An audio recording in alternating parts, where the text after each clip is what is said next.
ఆడలేక మధ్యలో ఓడు అన్నట్లుంది వైసీపీ అధ్యక్షుడు వైఎస్ జగన్మోహన్ రెడ్డి గారి తీరు.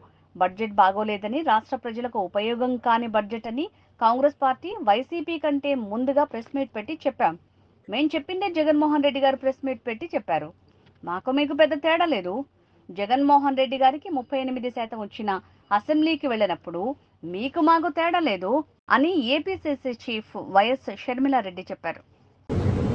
కాంగ్రెస్ పార్టీ ఓడిపోకుండా కంటిన్యూస్ గా అధికారంలోకి వచ్చునుంటే మన రాష్ట్రానికి 10 సంవత్సరాల కిందే ప్రత్యేక హోదా వచ్చేది.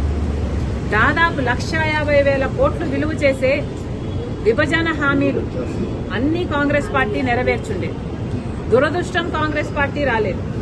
ఈసారి కూడా కాంగ్రెస్ పార్టీకి ఓట్లు ఎందుకు పడలేదు అంటే మీ పుణ్యమే.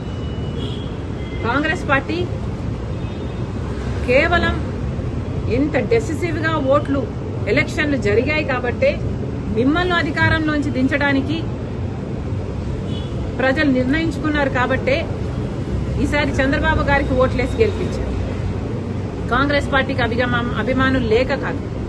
మళ్లీ చెప్తున్నాం, జగన్మోహన్ రెడ్డి గారు నిన్న ఏదైతే బడ్జెట్ మీద ప్రెస్ మీట్ పెట్టి చెప్పారో వాస్తవానికి అది అసెంబ్లీలో ఫ్లోర్ ఆఫ్ ద హౌస్ మీద జగన్మోహన్ రెడ్డి గారు మాట్లాడాల్సిన విషయాలు.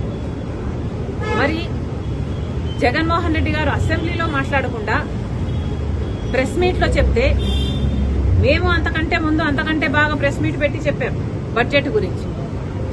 మరి మాకు జగన్మోహన్ రెడ్డి గారికి ఏమిటి తేడా?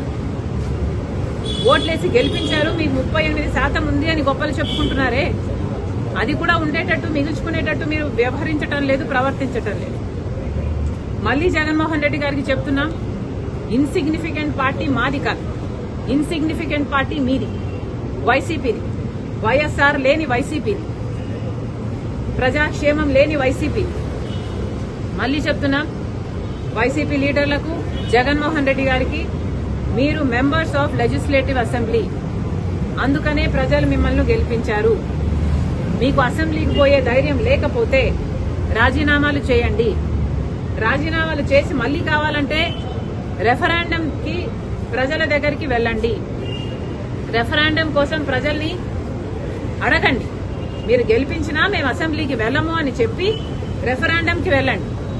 అప్పుడు మీరు గెలుస్తారో లేదో, ఇన్సిగ్నిఫికెంట్ పార్టీ ఎవరిదో, అప్పుడు ఇంపార్టెంట్ పార్టీ ఎవరిదో, ప్రజలు ఏం నిర్ణయిస్తారో అప్పుడు కదా తెలియదు. సిగ్గుండాలి కదా. మెంబర్స్ ఆఫ్ లెజిస్లేటివ్ అసెంబ్లీ అయ్యుండి మీరు అసెంబ్లీకి పోము అంటే మూర్ఖత్వం కాకపోతే ఏమిటండి ఇది?